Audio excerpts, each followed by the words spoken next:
Hi friends, in this session we are diving into the topic of positioning elements using Tailwind CSS, especially how to use relative and absolute classes.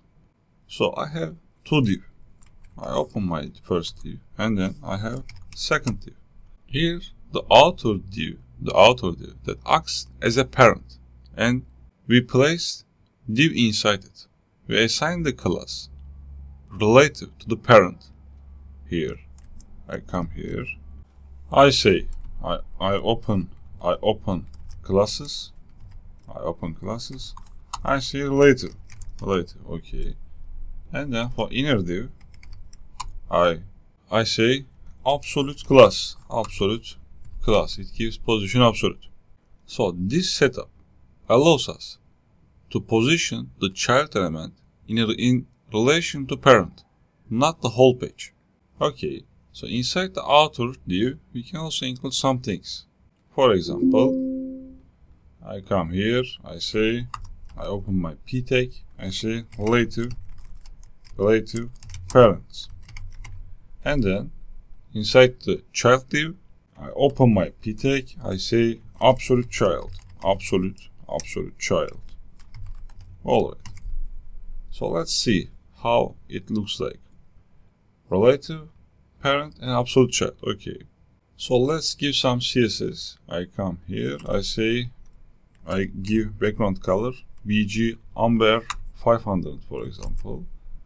If I do that, you see it becomes like that. And then I give size give specific width and height value. I say size 96, for example. I give this and then it becomes like that. Great.